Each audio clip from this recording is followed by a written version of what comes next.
العام للسكان والسكنى 2024 على مستوى تنظم العمالة والسلطات الإقليمية والمحلية والأمنية والمنتخبين وممثلي المصالح.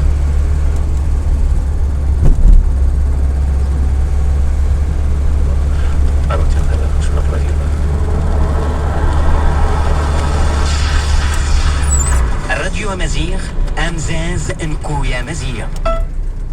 Dernier quart de tour entre Rukn al-Yamani et la pierre noire, où il récitait en effet la fameuse formule dans laquelle le fidèle demande au Seigneur de lui octroyer les deux belles parts, celle de ce bas monde et celle de l'au-delà.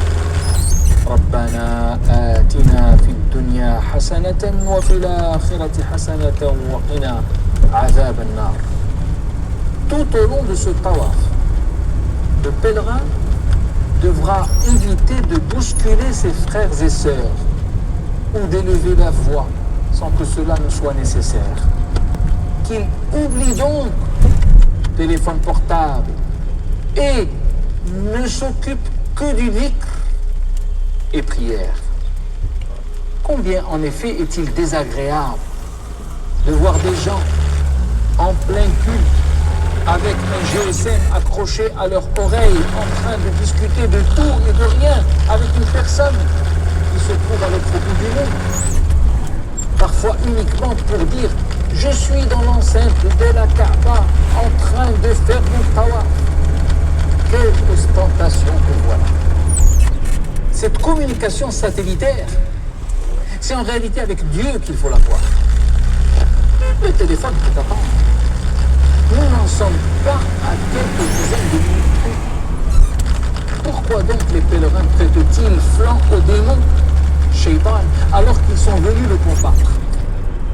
Le tawaf devrait être pour tout pèlerin un moment privilégié méritant un effort de concentration et d'élévation spirituelle, à même de lui procurer ou faire la file pour l'atteindre et vouloir à tout prix y apposer un baiser.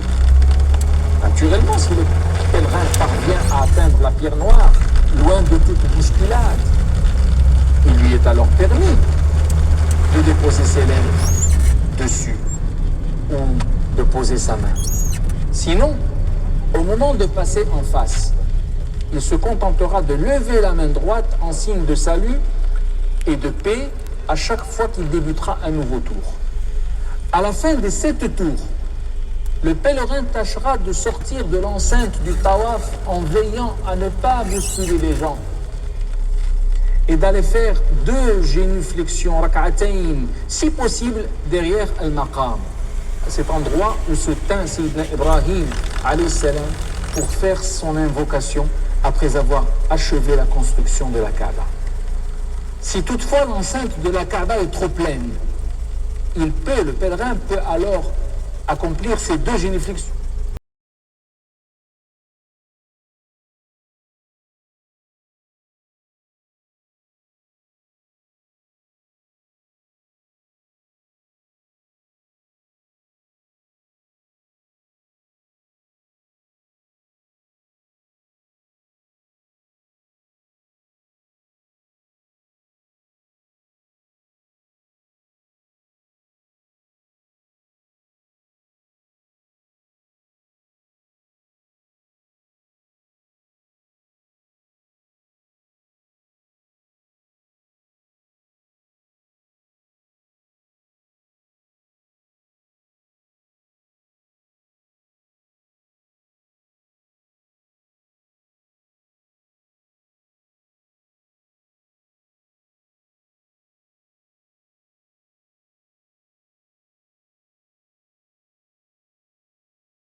Qui nous régale avec cette très belle reprise à sa manière sous le signe de la fusion de Najat Davo. J'en ai marre. Tout de suite un duo que l'on aime tout particulièrement, Eljo et Chama, qui font des merveilles avec le répertoire musical populaire marocain, mais pas que. Et cette fois-ci, eh bien, c'est ce classique qu'ils revisitent avec cette veine électro. La Mama, on écoute.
El Jo, bien sûr, avec son talent incroyable pour revisiter, toujours avec beaucoup de créativité, de talent, et bien la musique populaire marocaine, mais pas que. Puis c'est un grand fan également de la musique orientale, Lella Mama, avec cette voix éthérée de Chama que l'on aime tout particulièrement. Tout de suite, un autre classique vintage, cette fois-ci Yaraïb Maximus avec Ibrahim Zohabi qui ont fait absolument une petite merveille. Je vous laisse découvrir peut-être ce morceau pour la première fois. À tout de suite sur Média pour On Fusionne.